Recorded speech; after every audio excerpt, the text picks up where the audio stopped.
ja jako volim pjesme. Dok sam bila dijete, znala sam leći, čuvali smo svinje seoske, to je bilo prije tako, jel? Pa onda legnem i gledam i onda zamišljam kak idu oblaci, jel? Gledam u večernjim haljinama, cijelo vrijeme sam maštala o tome, jel? Da ću biti nešto. I sve ono što sam maštala, to sam postala, jel? I baš tako. Put je daleki dug, daleke zvijezde, brda i mora, beskrajan naš je dom. Danas je ovdje, a sutra tamo, sa čergom ciganskom.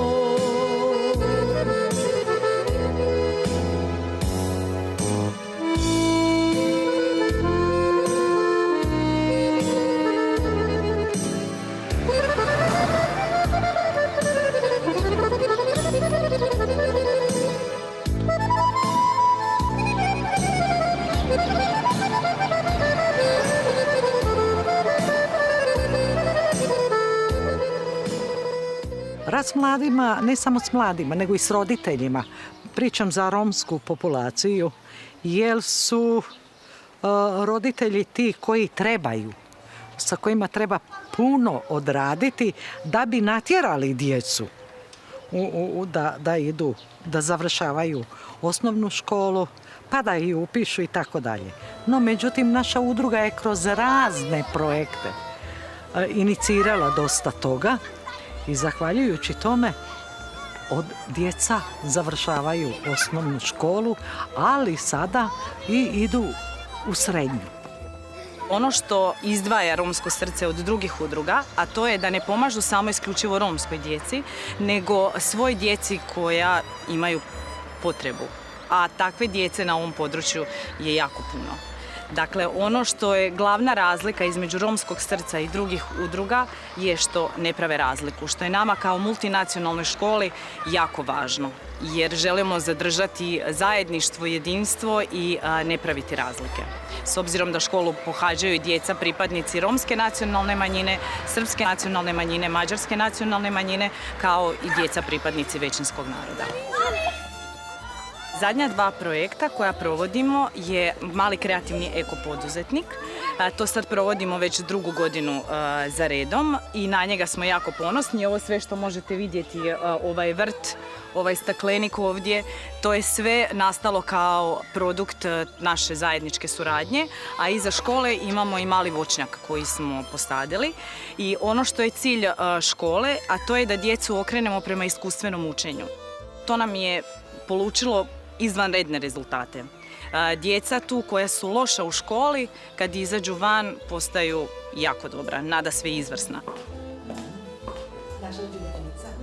Mislim da je romskoj djeci potrebna podrška i nas, i roditelja kod kuće i škole, što imaju. Imaju našu podršku kao zajednice, imaju podršku škole i mislim da je to put neki kojim oni dalje mogu gurati uz našu podršku i da vide neke dobre primjere ne znam, u školi ili ne znam, negdje gdje neko od romske djece, romske mladeži radi i mislim da ih onda to dalje gura. Mene je guralo to što sam imala roditelje koji su mene poticali da završim srednju školu, nikako nisu htjeli da ostanem na osnovnoj školi ili bez osnovne škole. Oni su mi velika podrška, moja cijela obitelj, a u udrugu sam ušla sa svojih nekih 18-19 godina nakon završetka srednje škole. Teta Nadica je odmah mene htjela zaposliti, imali su taman projekt i ja sam krenula 9. mjeseca raditi ovdje baš u školi kao neki produženi boravak, možemo nazvati tako. Naše su pjesme, tuga i radost, one nam znače sve. Vino i vatra, mjesto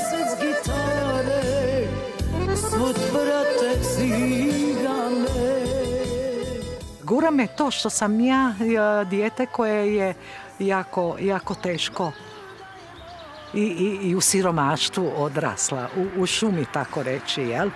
Sa jednim roditeljem, to je s majkom, i bila sam, što se kaže, bačena na ulici, ne bačena u tom smislu, nego bila sam potrčko i tako dalje, i bolešljiva i svašta nešto, i onda sam pobjegla od kuće. Sa 15 godina, malo manje, pobjegla od kuće i išla raditi. Bila sam pjevačica, vokalna solistica, i od te godine ja sam do ovog rata radila i bila zaposlena, i to zaposlena. Nisam htjela da radim na crno, nego istekla sam svoju mirovinu.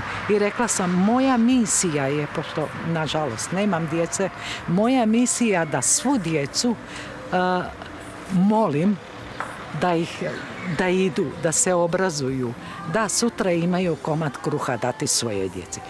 Zbog toga što sam ja bila nepismena, tako reći nepismena. Kao odrasla osoba sam završila osnovnu školu i tako dalje, upisala ugostiteljsku, pa i vozački i tako. To mi je ono što me motiviralo da idem, jer znam kako je teško biti neobrazovana. Teta Nadica, to je jedna, izvanredna žena zmaj bi tako rekli. Ona u svakoj komunikaciji je uvijek toliko vedra, vesela, toliko ističe da je ona nepismena, da ona nije nitko i ništa, a u biti ja mislim da njeni rezultati govore sami za sebe. Da u biti kad netko ima istinsku volju i želju za boljitkom cjelokupne zajednice, da onda nađe i načine. Ona jako dobro zna što ona želi, a to je jako važno. I onda oko sebe okuplja tim ljudi koji joj mogu omogućiti da se njene želje ostvare. Tako da teta Nadica Balog definitivno može biti uzor svim današnjim ženama. To je sve pohvale samo o teta Nadici.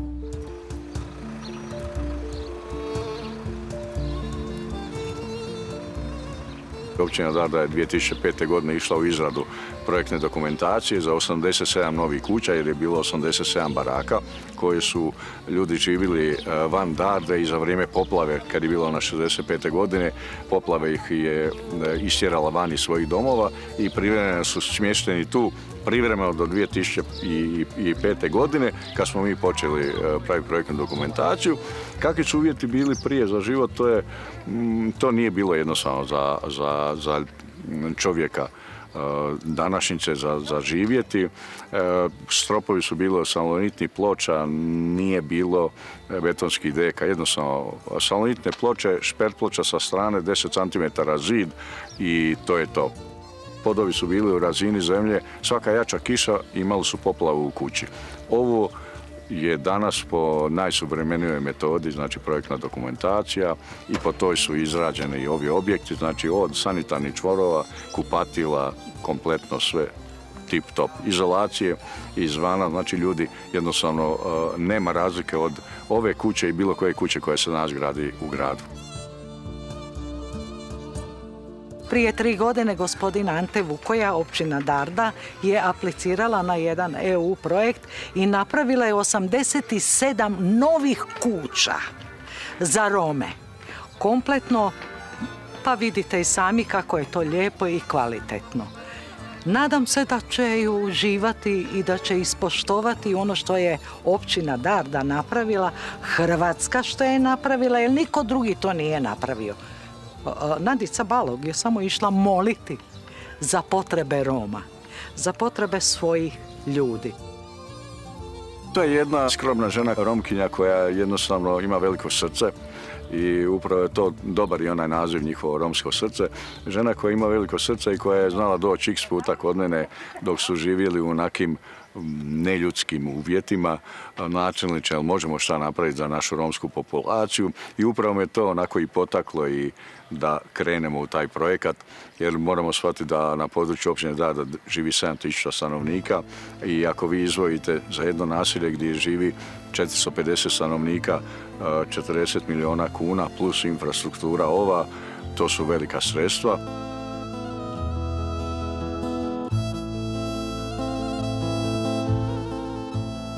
Članica ima 32, ali aktivnih, ne samo Romkinja, nego i ne Romkinje su uključene unutra, koje žele s nama surađivati i raditi, jel šta god. 32, a aktivnih 12. I svaki put kažem, cure, morate se uključiti. Još treba puno toga da se odradi, da se osvijeste moji ljudi da ne mogu čekati, da ne smiju čekati da njim neko drugi nešto da. Ja imam pravo, dekada, nacionalni program, nemaš ti ništa prava. Ne, ti se moraš boriti, moraš ići raditi.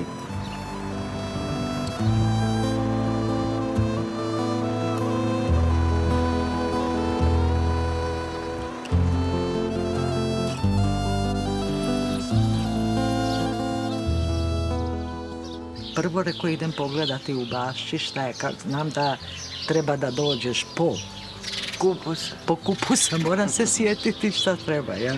Reko idem pogledati da li je u uredu procurila voda, da nije slučajno zbog onoga, jel? No, vidim sve je u redu. Što sam proljeto stavila? A vidim lijepo kape, vidi. Ko? Peršin, pa da. A vidi njega.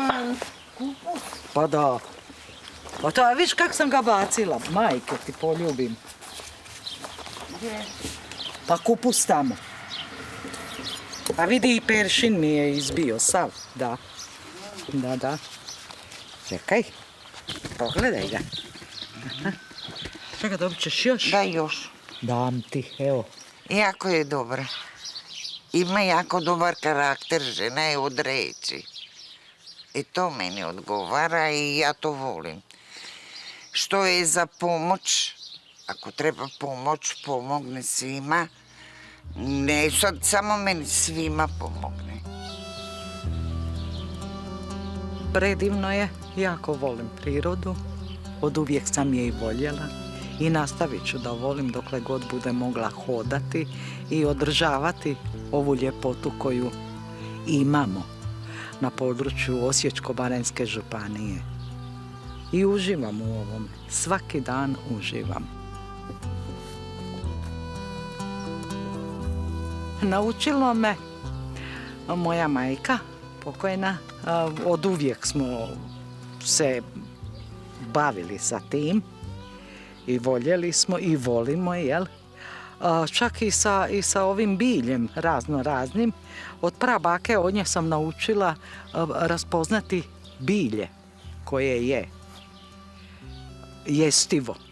Tako da ja znam otići nabrati bilja i napraviti salatu, jel? I gljive, dosta gljiva. Jel, pošto smo živjeli, jel, dok nije taj 65. dok nije bila poplava, živjeli smo u šumi, takozvano Orešance.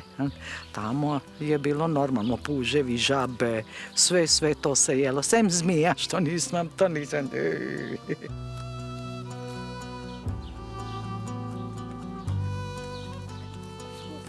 Mogu vam reći da sam zadovoljna sa svim, zadovoljna sam sa sobom.